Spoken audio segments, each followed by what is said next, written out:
Okay, good afternoon, everybody. Thank you for joining us. And thank you to Dr. Baldwin for taking time out of her schedule to speak with us. That's fantastic. We're super excited.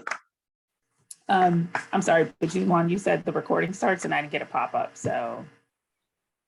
Oh, there we go. Thank you. Yeah, we are recording now. Okay, great. Good afternoon, everybody. Thank you for joining the Community Change Collaborative, and thank you to our special guest, Dr. Andrea Baldwin, for sharing her presentation with us today. The Community Change Collaborative examines the methods, frameworks, and forces shaping community development, approaches to community engagement, and how to build sustainable cross-sectorial partnerships. Our interdisciplinary research interests range from the local to the international, applying a variety of qualitative and mixed method approaches to connect theory and practice for the benefit of our graduate student and faculty members, community partners, practitioners, and researchers interested in community change. We meet weekly as a group to explore theories and methods critically, which often leads to lively educational discussions that inform our professional and personal development. The CCC Faculty Forums are open to all students, faculty, and community members. The forums provide a venue to learn about the community change work of Virginia Tech faculty and to engage in discussion about the work. Graduate students from any discipline interested in community change are welcome to join our CCC meetings. Please email June Wong if you're interested, and he can add you to the listserv to receive the meeting announcements. Today's forum features the work of Dr. Andrea Baldwin. Dr. Andrea N. Baldwin is an assistant professor in the Department of Sociology at Virginia Tech. She's an attorney at law who also holds a Master's of Science in International Trade Policy and a PhD in Gender and Development Studies. Among her numerous publications are her most recent co-edited volume Standpoints, Black Feminist Knowledges, published in 2019 by Virginia Tech Publishing, and her forthcoming monograph, a Decolonial Black Feminist Theory of Reading and Shade, Feeling the University, published by Routledge.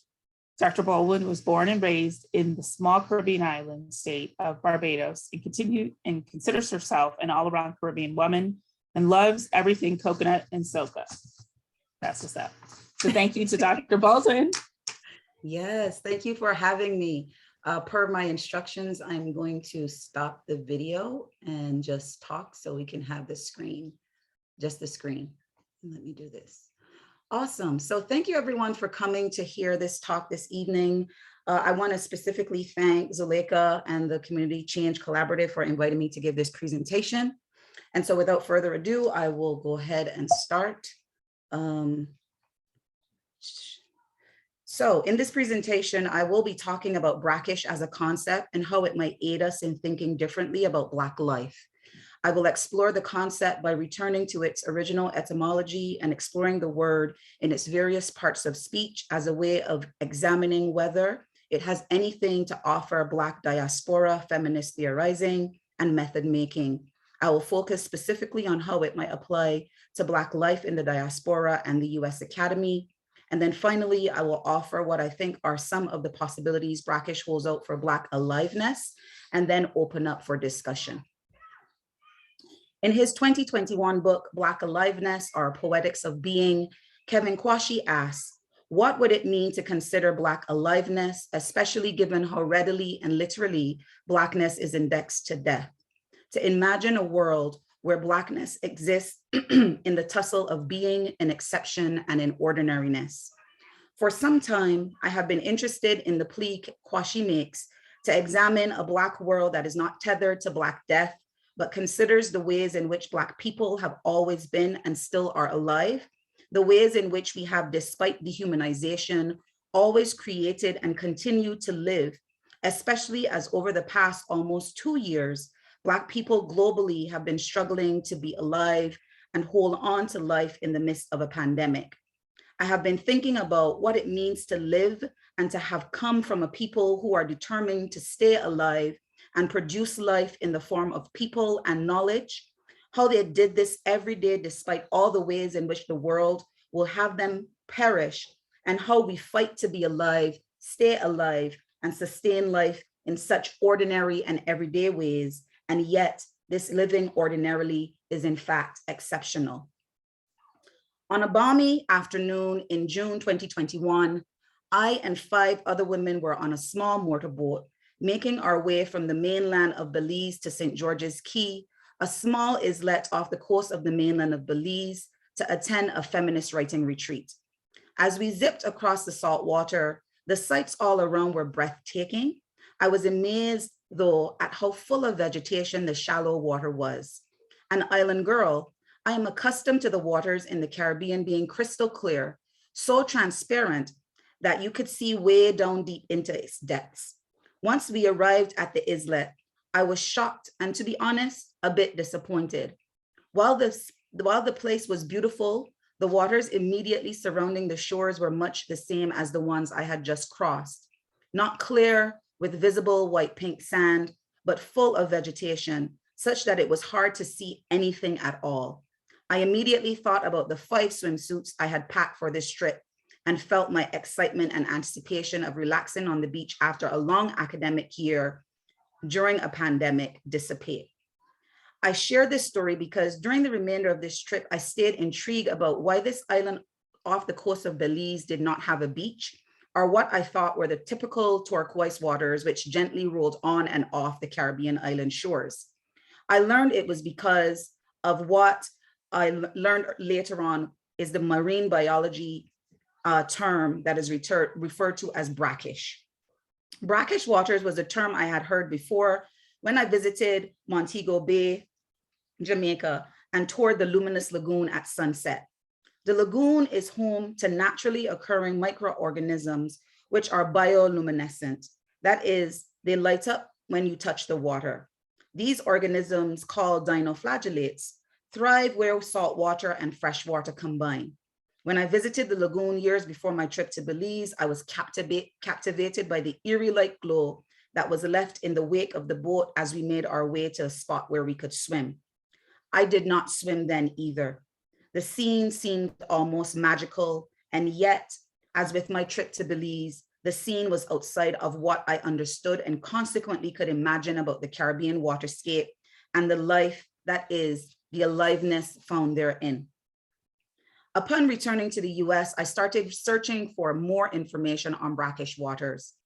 What my research within the ecology and marine biology literature has uncovered is that brackish water occurs when the interaction between Earth's major marine and freshwater realms form a unique narrow dynamic zone with lower salinity than in the oceans. These zones most often occur in estuarine areas, though not all estuaries contain brackish waters. Brackish waters also occurs in mangroves, marshes, lakes, and seas, and can also be engineered. Technically, brackish waters contain between 0.5 and 30 grams of salt water per liter. Thus, brackish water covers a range of salinity regimes and is not considered a precisely defined condition, but can vary considerably over space and/or time. The process and results of the mixing of the salt and fresh produce harsh conditions such that brackish waters are uninhabitable to a number of species that exist solely in freshwater or saltwater spaces.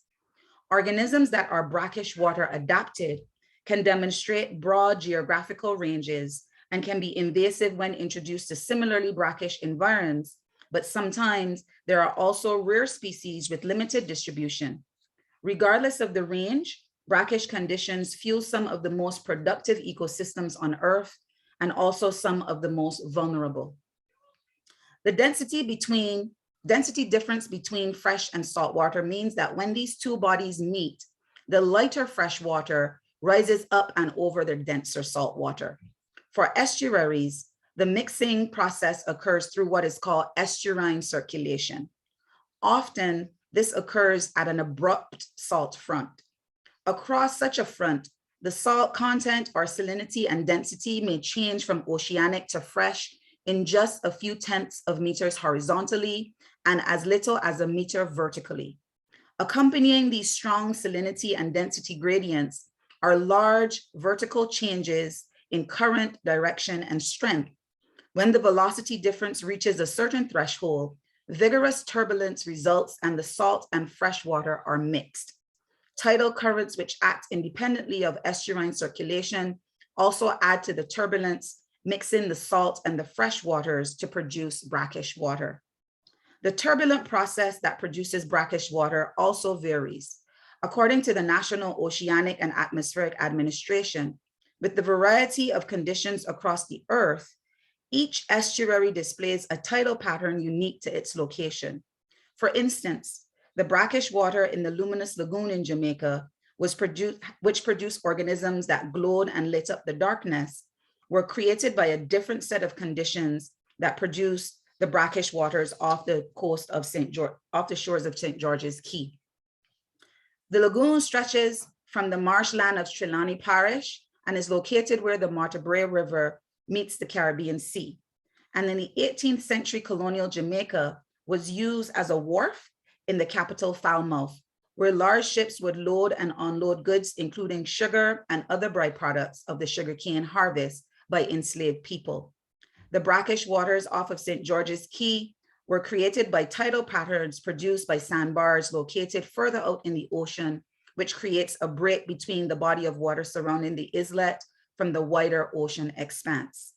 The brackish waters of the lagoon produce the conditions for organisms to exist in its warm, shallow waters that illuminated and made the place come to life. It was alive. The brackish water around St. George's Caye produced waters around the islet that were teeming with life. Both of the waterscapes are not traditionally beautiful in terms of the way we think about Caribbean waterscapes as beautiful, transparent, and pristine. But what they have in common is that the conditions the harsh, brackish waters produced hold within them the possibility to create different life and life differently. It is from this point that I thought about what brackish as a concept might have to offer Black feminisms and diaspora studies, particularly regarding theorizing and method making, and how this might help us to think about Black aliveness. Let me state here very clearly that this is not a presentation about resilience, but about Black aliveness. There is a difference. I'm not interested in addressing resilience, at least not in the way that it has been used to caricature Black life and to prop up the violence Black people experience because of the lack of access to resources, because of surveillance, and the concepts of Black people as superhuman, because it is thought that Black people, Black women in particular, are strong and can handle any and all adverse situations. Like Kwashi mentioned earlier and McKittrick, I am interested in Black aliveness. That is, I am interested in signaling ways of living in a world that denies Black humanity, or what I am also calling Black living ability. As such, I am interested in what brackish can tell us about Black life, lived creatively, vulnerably, adapted beyond Black objecthood, thinking about what brackish in this way, thinking about brackish in this way requires I return to the origins of the word. Brackish comes from the noun brack, a Dutch word meaning an opening or break, a crack, a defect. Cracks and breaks we know can create uncomfortable and harsh conditions. For example, flooding, infestations, injuries, and harm. But they also create conditions which produce a way of living differently, which is beyond resilience. Think of, for instance, what we refer to as a clean break. That is to have a chance to move on and to do something different, usually more hopeful and better. When we think about the way the sandbar creates a break such that the waters around St. George's Caye became a place for vegetation to grow and live, protecting it from the friction of tidal movements caused by storms or bad weather, we think about how life can thrive outside, or rather inside, or perhaps more accurately because of the break, such that as I argue, brackish adapted organisms are more than resilient, they are alive. As such, I posit that thinking about Brack in this way can be interesting as Black feminist diasporic methodology and does three things as it relates to the study of Black life. First, Brack, the noun, allows us to think about breaches and cracks in the ways we think about how and where people and knowledge should normally exist. To think about the Brack as a place of the crack, the breach, the flaw, the defect, and the opening, which allows for a mixing of difference, the salty and the fresh, which produces life even in the harshness of this mixing, potentially offers a way of thinking about what is possible when we make openings happen, such that we can live relationally and generously with each other. Second, when I think of the Brack, that is the opening that produces the living, alive, non-transparent brackish space, and organisms which thrive there. I think about it in the ways that Black and Caribbean feminist Carol Boyce Davies writes of elsewhere and elsewhere spaces, geographic and metaphorical, embedded in the transnational and diasporic formulation. That the opening creates a space that is neither purely salty nor fresh, signals a diasporic space that is neither here nor there, fully one thing or the other, cut off and yet connected, taking from separate origin spaces and bringing them together to create a different where or way of living. It is a place of reinvention, a space which Kwashi mentioned earlier, imagines Blackness existing in the tussle of being in exception and in ordinariness. It is the somewhere else where he asks us to begin. The Brack, therefore, is not simply a break or a crack, but an opening, such that it forecloses and makes possible at the same time. The Brack conjures up a before and an after of the present, a history and a future that the opening creates. In thinking about the Brack in this way, I'm reminded of Sarah Ahmed, who writes about the here-ness of encounter, about the spatial movement from here to there. She writes, we need to ask not only how did we arrive here at this particular place, but how in this arrival linked to other place, how is this arrival linked to other places, to an elsewhere that is not simply absent or present, and how this encounter might affect where we might yet be going. The here-ness of the encounter in the opening can be off-putting and in sense paralyzing, particularly if one is not accustomed. Think back to my own experience in Belize and Jamaica. Why did I not swim? But the impacts of the encounter got me moving otherwise. Thinking about Edward Glisson's statement about the union between elsewhere and possibility, and what experiencing brackish water might open up for me in terms of where I might yet go and what I might yet do as a Black Caribbean diaspora person encountering the here-ness of this space.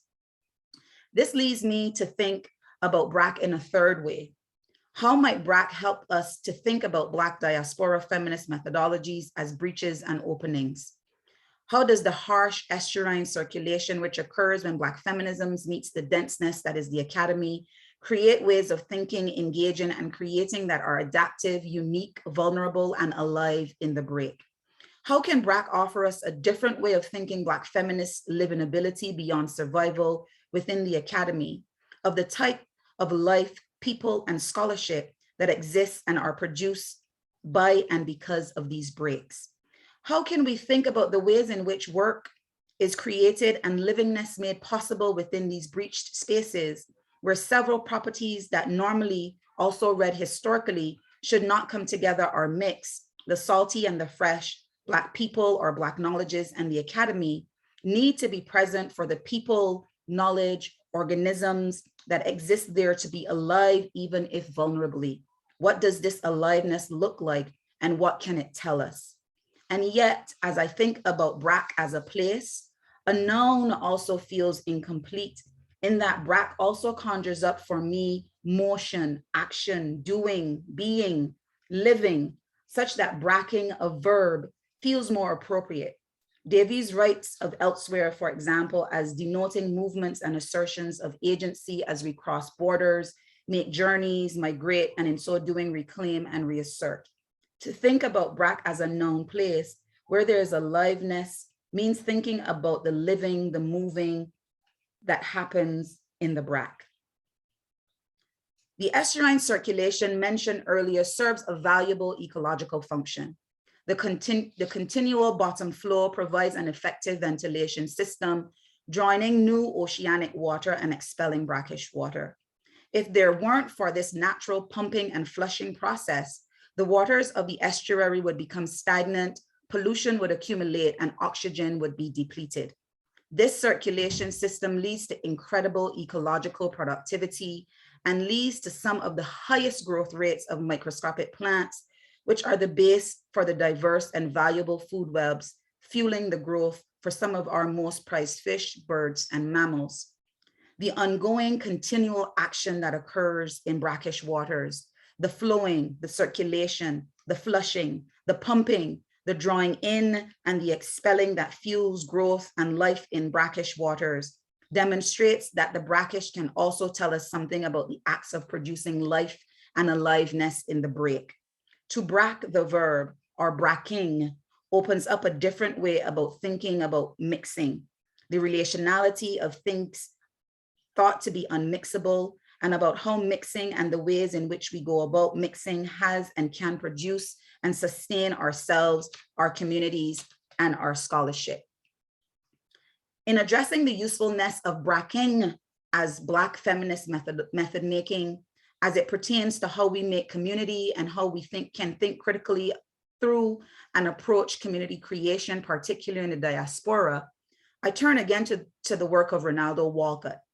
Walcott writes about Black diaspora and how we exist in places and sites which do not allow for a too easy boundary of restriction, but for possibilities for transformation.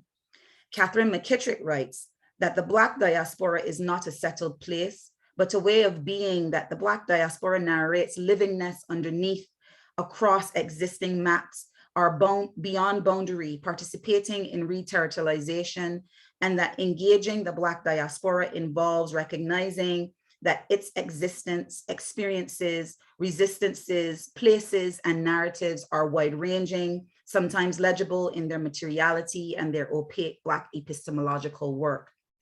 Pulling from these two theorists, it is clear to me that the circulation of narratives, the movements of people, the ongoing ability to actively imagine and engage means more than the existence of brackish space or the Brack, but rather the activity that occurs within the space is critical.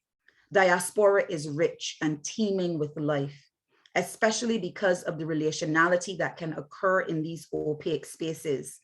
Within diaspora communities, there is a push and pull that occurs on a number of levels caused by harsh and oppressive circulations of contemporary iterations of coloniality. Examples of this include the everyday efforts to push through adversity and adopted homes, and yet that longing pull toward home. The ways in which as diaspora we pull together and form communities, and ways in which these communities are vulnerable due to economic and other conditions to being pushed apart.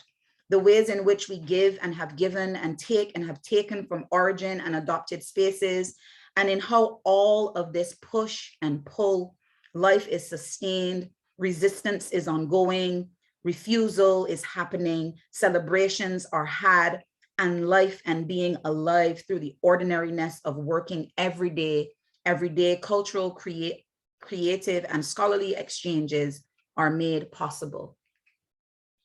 The bracking work that Black women do in the US Academy to bring, teach, and develop their knowledge in a space that historically denied their bodies is also important. In this space, just as with the abruptness of the salt front in brackish waters, Black women also encounter abruptness entering the academy. As with estuarine circulation, there may be no obvious signs of turbulence visible on the surface, but what we know is that Black women are made to experience subtle and uncomfortable beneath the surface acts that are a consequence of harsh, oppressive environments in the academy. Our entrance into the space produces or causes turbulence in the mixing. We are seen as both resilient, red strong, and invasive, and as such are vulnerable to the acts of microaggressions and tokenisms. So that while the Academy has provided an opening for Black women and the development of Black women's knowledges and Black diaspora feminisms as a field of study, we know that the conditions therein are harsh, even as they allow Black women scholars some space, resources, and conditions to develop their scholarship. Scholarship which did not originate in, but has the ability to grow in this brackish environment. Black women, because they find themselves in this potentially harmful, but potentially generative space, oftentimes brush up in uncomfortable ways with the rigid positivist disciplinarity of the academy, while contributing immensely to the making of new ways of thinking, where we are able to bring together ideas, texts, stories, songs, and places, which involves the difficult work of thinking and learning across many sites and coming to know generously varying and shifting worlds despite and in spite of. This is Bracking. I think about the ruptures and disruption that Black women from all around the globe have made in the US Academy. The openings that we have made possible through works like Audre Lorde's uses of power and power of the erotic, Jackie Alexander's pedagogies of crossing, Kimberly Crenshaw's intersectionality, Carol Boyce Davies' work on diaspora, Christina Sharp's Wake work and work on Black annotation and redaction, Venus Evans Winter's work on daughtering, just to name a few.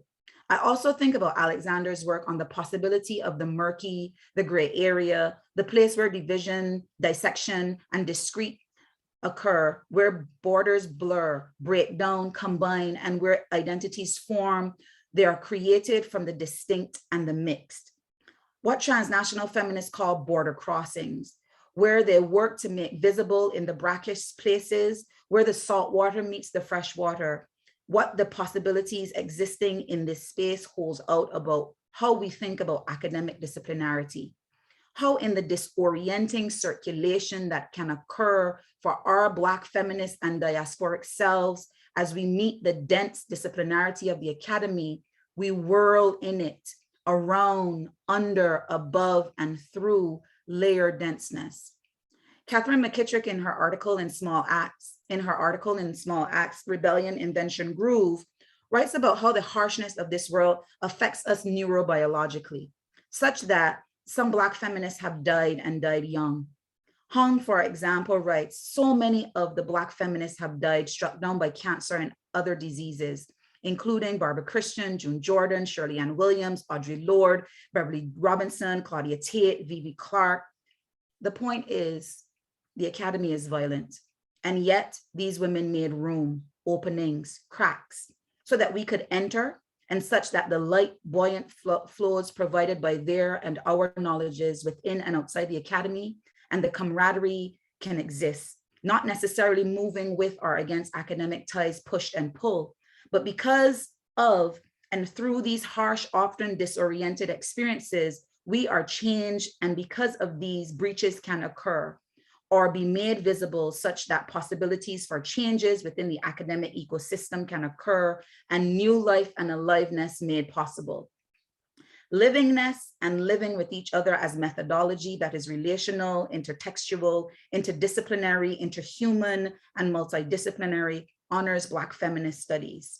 To move outside of assigned spaces, the salty or the fresh, and to call into question what can exist where is a rebellious methodological move that acknowledges Black life outside of violence. It is to breach, to create an opening, to brack as opposed to bracket. It is bracking. Thinking across is bracking. Our aliveness has range. Our survival can happen in the salty and the fresh, and we can thrive in the brackish too. But we have to know and understand the ecology around us, the composition of the water, the salinity, the denseness. We have to be aware, as Christina Sharp writes, of the weather and the climate, paying attention to openings that these make possible.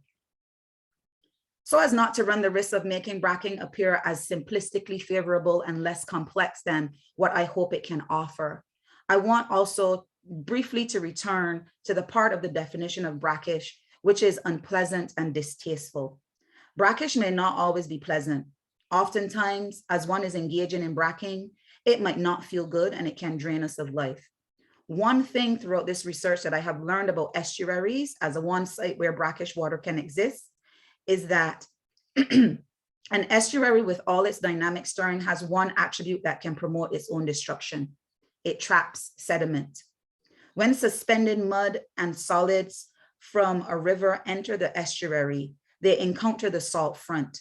Unlike fresh water, which rides up and over the saline layer, the sediment water falls out of the surface layer into the denser, saltier layer of water, moving into the estuary. As it drops, it gets trapped and accumulates on the bottom. Slowly, the estuary grows muddier and muddier and shallower and shallower. This trapping of sediment is important to note because even as there is aliveness in the brackish, there's also a way in which if we are not attentive even to the workings of the openings and the break, we can become trapped as the work weighs us down, and if we are not careful, can lead to our own destruction. Riffing off of Catherine McKittrick again, sometimes this is awful because we are gathering dense texts and uncomfortable ideas that wear us out. Sometimes this is awful because we are aware we cannot know forever, yet we are committed to the everlasting effort of figuring out how we might together fashion liberation. In so doing, we must be careful not to dissolve into the bottom. Bearing this in mind, Brackish as method making has something to teach us about movement, about what and who belongs where, what species, what people, what knowledge. Bracking does not sustain categories of positivist thinking produced in the shadows of biological determinism and colonialism. Rather, that organisms in brackish waters can exist beyond biological determinism is instructive. Moving out of categories is a risk, but can lead to new ways of being alive and create new categories that cannot be completely contained. Black theoretical, methodological, conceptual, and creative moves, which are diasporic and scholarly, that is academic and non-academic, counter-disciplinary thinking and systems of knowledge. To engage in Bracking as method making then is to engage in a delicate balance of thinking differently about Black life, such that we engage in ways of mixing relationality and seeing how different pieces of seemingly unrelated dimensions of life, experiences, thought, scholarship, literature, poetry, the arts can open up for us other ways of thinking, being, seeing, imagining, engaging with Black life beyond violence, trauma, death, and resilience. To Brack and to do Bracking work is to engage in method making that is alive creatively in the breaks, that values what the flaws and imperfections can tell us about what it means to be alive as Black people. Bracking is about being committed to possibility analytically. Bracking is to see value in the varying experiences Black people have and how they make ordinary and exceptional life therefrom every day. Just as the salinity of the estuarine waters varies from estuary to estuary and can change depending on the tides, weather, or other factors, Black folks experience varying types of harm in varying spaces. To engage in Bracking as method is to recognize the harms as well as Black aliveness despite the range of harsh conditions we experience. As with the different types of aliveness in the Luminous Lagoon and St. George's Caye, Black aliveness is not a monolith.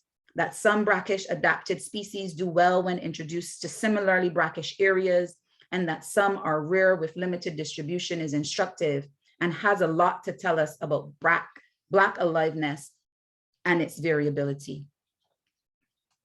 One of the definitions of metaphor found in the Merriam-Webster dictionary is an object, activity, or idea that is used as a symbol of something else. The idea of brackish, brack, and bracking as metaphor to think about Black life and living ability is compelling. The brackish describes a place or condition and people within the brack, leads to questions about its possibility for present and future Black aliveness. Drawing from Catherine McKittrick again, I recognize there are risks with leaning heavily on metaphoric concepts. However, as she suggests, rather than disregard metaphor, we sit with it such that we ask, what kind of metaphors are we? If, according to Catherine McKittrick, we think of metaphors as observational scaffolding, then we can think about them as functioning to radically map existing unusable sites of struggle and liberation and joy. By seeing the metaphoric usefulness of brackish in demonstrating how Black people dream and work at freedom every day, building ecosystems that are beautiful, unique, and yet vulnerable within harsh systems of oppression, signals that our creative processes make possible not simply for Black survival, but Black living, aspiration, and working through liberation. This theoretical and methodological move on my part stems from a love for Blackness and Black people around the globe. Not wanting Blackness to always be couched in trauma and death, even as we have grappled through the pandemic with loneliness, lack of resources, harm and danger because of being frontline workers and being evicted from our homes. Black aliveness and life making during the pandemic was also visible. We were able to find and reach each other via our creativity across space and time and circumstances. Think, for example, of the hours-long mixing by DJ Nice and the online versus battles in the US and in the Caribbean. We found ways to be alive. What Bracking gives us are ways to understand that liberation is an already existing and unfinished and unmet possibility, laced with creative labor that emerges from the ongoing collaborative expressions of Black humanity and Black livingness. Unless and until we have to survive in harsh environments, we may not know what we are capable of. There is a kind of unknowing of the self that occurs in harsh, oppressive environments. What we thought we may or may not have done might be far off from what we actually do. We unlearn and learn stuff about ourselves. We come to know and unhinge ourselves from oppression and know ourselves differently. This unknowing and unhinging, Catherine McKittrick writes, is awful, and I might add scary. The awfulness, though, opens up a conversation about why we do what we do and offers methods of living here in this space that despises us. This unknowing does not seek or provide answers. The steady focus is instead on working out how to share ideas and live relationally. I suppose there's a type of unknowing of the self, undoing, shedding, which has to occur as organisms come to evolve within brackish waters. There's a certain practicality to it, an ordinary and yet exceptional one. There are, of course, other ways to read brackish, which are much more complex and complicated, and maybe even less hopeful than what I have laid out here. And I argue herein also lies the possibilities of brackish as metaphor. Mine cannot be the only reading, and the murkiness of this holds out much possibility for Black aliveness. In conclusion, I am hoping what I have laid out in this presentation is what happens when our analytical frames do not emerge from racial violence, but instead from enunciations of Black life, so that we do not risk working with and reproducing a system that cannot see us as alive and living. What if we started from Blackness as living and alive? What if Black life opens up question marks and unanswerable curiosities? What if we believe we could breach systems by creative human aesthetics that generate a point of view away from the consensual circular social system? In the complex push-pull of the dense water, salt water, and the lighter fresh water, current that is fresh and salty at the same time, the opaque water space as different from the transparent water space of the Caribbean seas of which I am accustomed, life evolves. When I think of the living aliveness that are the consequences of this harsh environment, I think, for instance, of the Middle Passage and of Edward Glissant's theorizing that the consequences of the Middle Passage rupture, the outcome of annihilation, is a way of knowing and belonging capriciously and generously. Thinking of the brackish as a break, an opening, and a rupture helps us to see that as Black people, we come from a long, long, long lineage of living and being alive in the break. We have always bracked. We have always sustained, created, and evolved life. Thank you.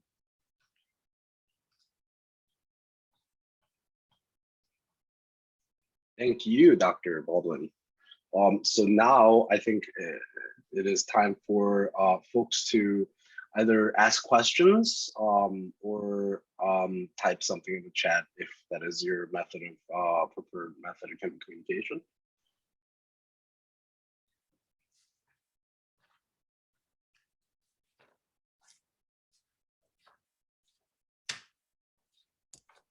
No questions? That's good. All right.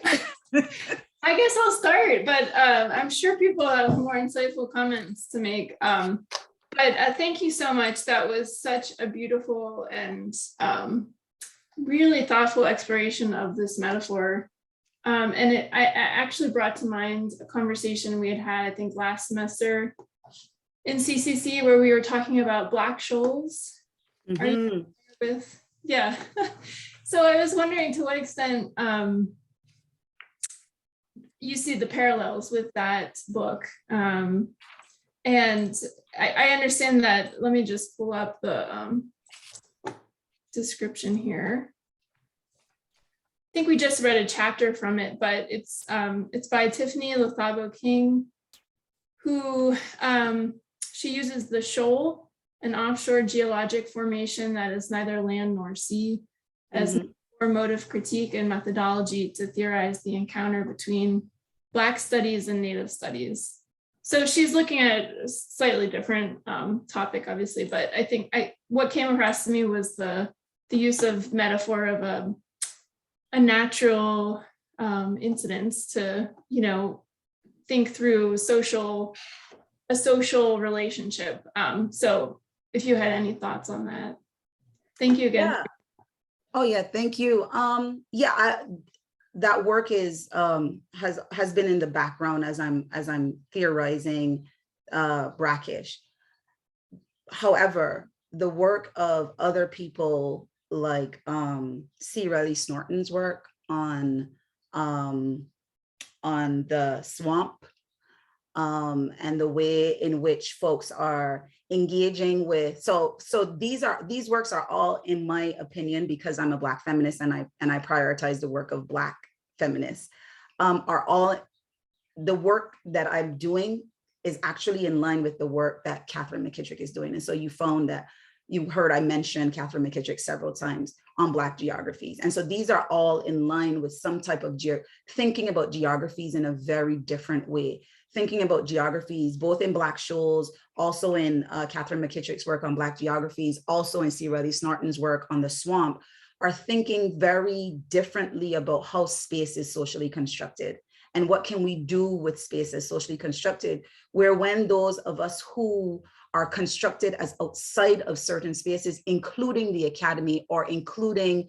in the West, even though we have been in these spaces for a long time, but are constructed out of these spaces by virtue of our identities and our histories and the histories of colonialism, what happens is that we have to really engage with space as different. And so for me, while they're engaging with space as being socially constructed outside of space and therefore space is oppressive, I want to take it a little further and think about how then have we been also creating spaces for ourselves where we can be alive, and that there's a livity in those spaces and what I'm calling livability, such that those spaces do not define us, even though those spaces are harsh.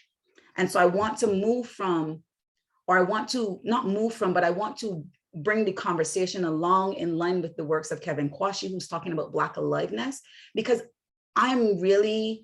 Black people are not always death and trauma, and also not always resilience, because resilience is used to oppress Black people as well when it is misused.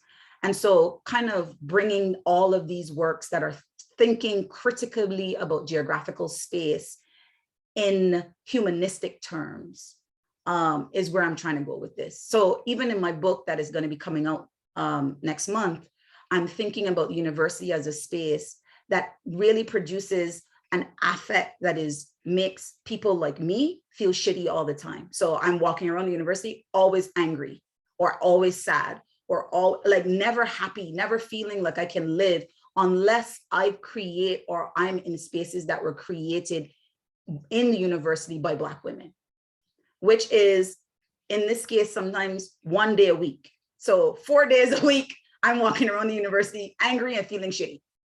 And so I want to think about how do we move from the sediment into aliveness? I'm not sure if I answered the question. I just went all around the world.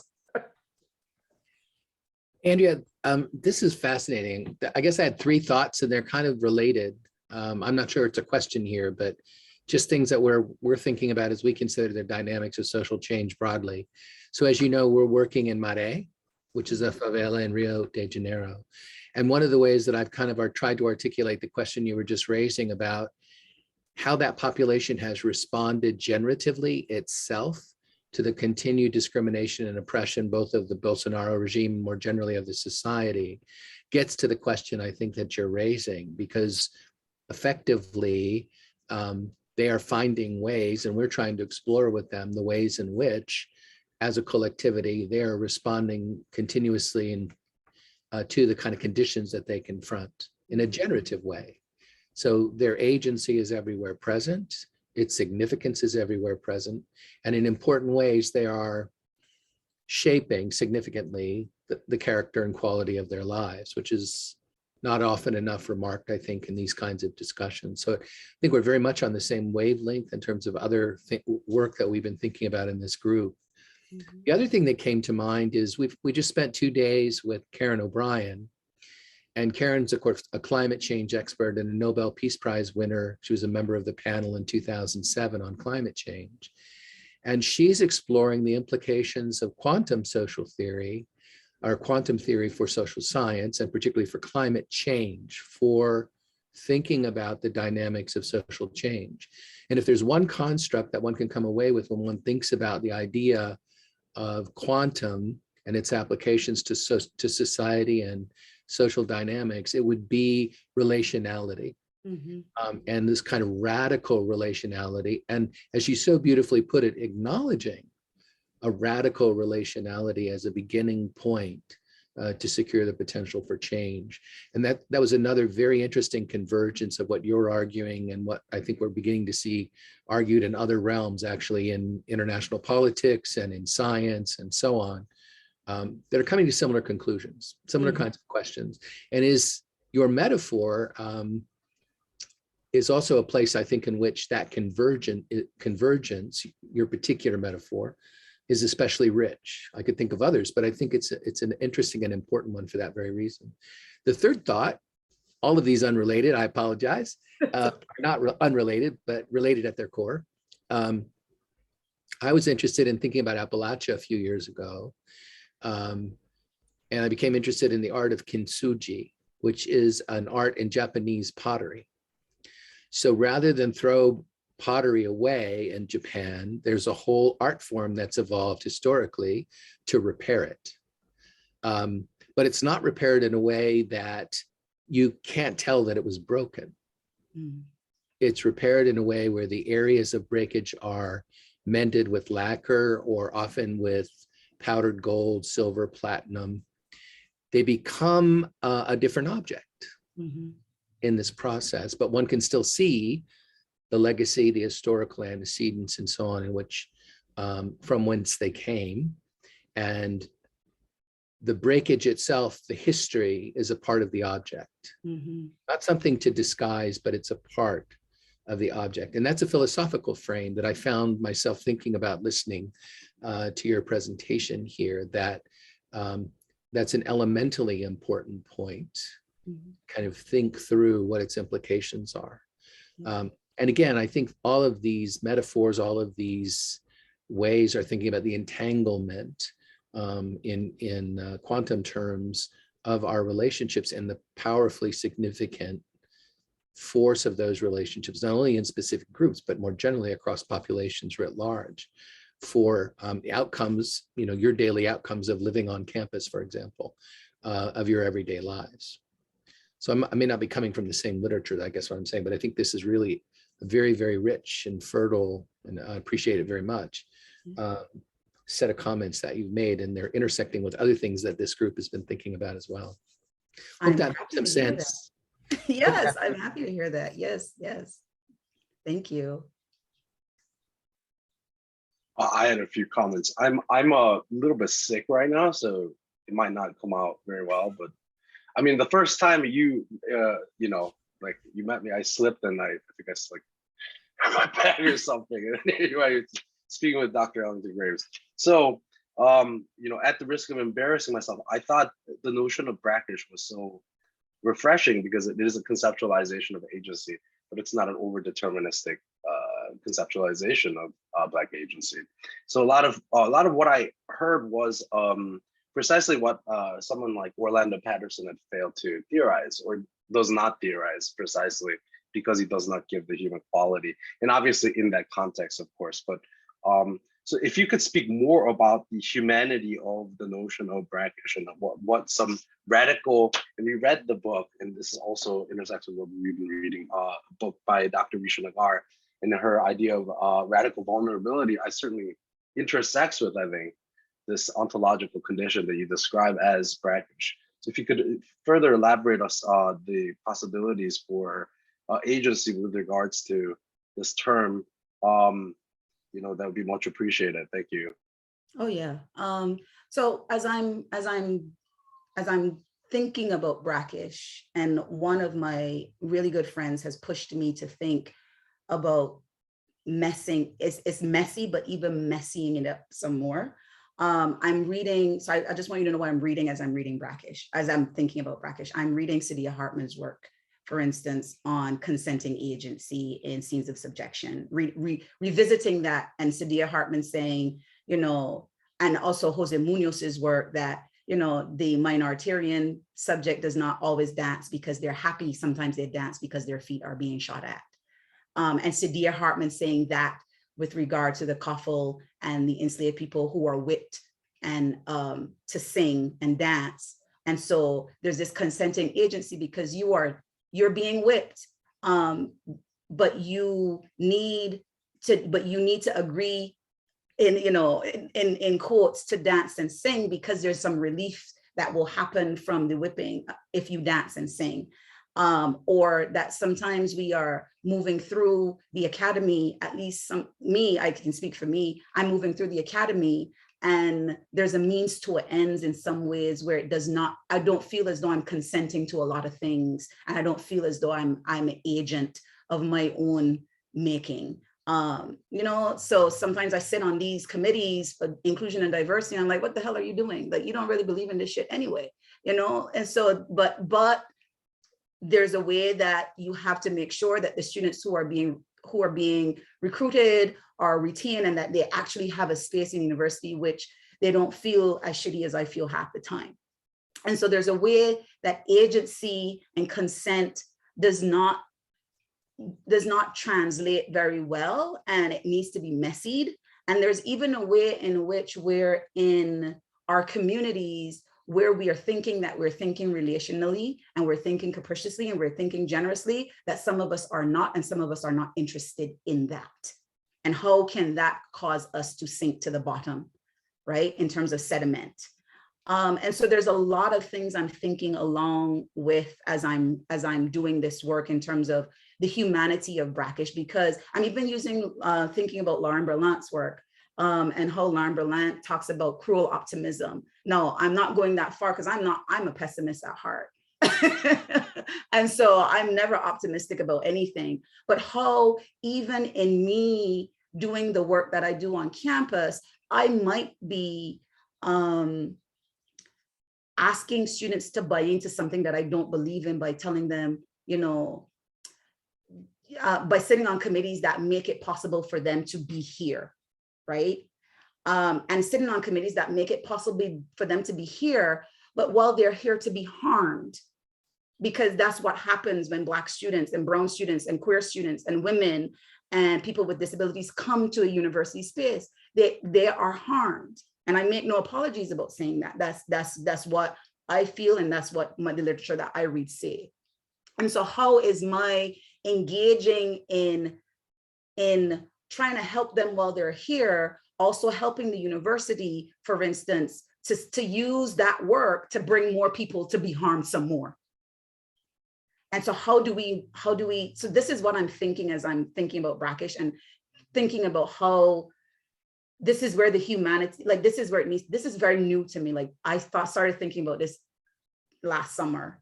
So I'm still teasing out some of it, right? And so there's possibilities, but there are also some things that are messy that I need to continue to work through.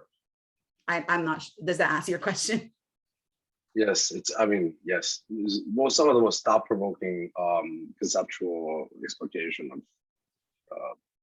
Black experience, particularly, yeah.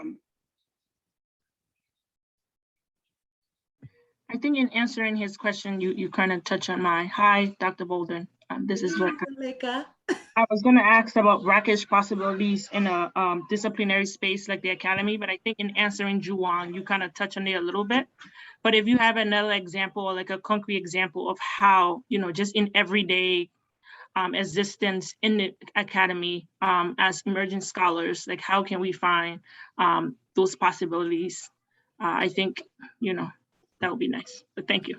Yeah, definitely. When I think about Brackish possibilities in the academic space, and how, when I particularly mention folks like Audre Lorde and Barbara Christian and June Jordan and all those people who have died early, but who created an opening for me to kind of do this work, because otherwise, as a Black woman, I would not be able to do the work of thinking, because my body is not seen as a thinking body. My body is seen as an emotional labor body, and labor meaning with my hands and not with my brain. And so when I think about coming into this space where these knowledges that these women gave me in terms of that being the lighter, fresh water, and coming to the academic disciplinarity with that being the denser, salty water, and that harshness mixing, so that there are ways in which my knowledge does not, or the knowledge that is in the tradition of Black feminisms causes turbulence. I think also about how in that turbulence making, I am able, like, we have a writing group, a Black women's writing group. That to me is bracking. What we do in there on Wednesdays between 9 and 1 o'clock is bracking. It is the most refreshing, most, we have created an ecosystem. It is an ecosystem. When you think about Brackish and you think about how every day every Wednesday from 9 to 1, we are going into this Brackish and Brack, we are going into this space of engaging with each other, as in working, as in talking, as in providing validation, as in providing a space where we have to exist, yes, in the salty of the academy and the fresh of the Black feminisms, but we thrive when we're together in that Brackish space and we're bracking, at least in my opinion. Most of the writing for this presentation happened in my writing group on Wednesday mornings from 9 to 1. I was able to create something that was built from experiencing the salty, but also valuing the fresh of Black feminisms in that space. Thank you.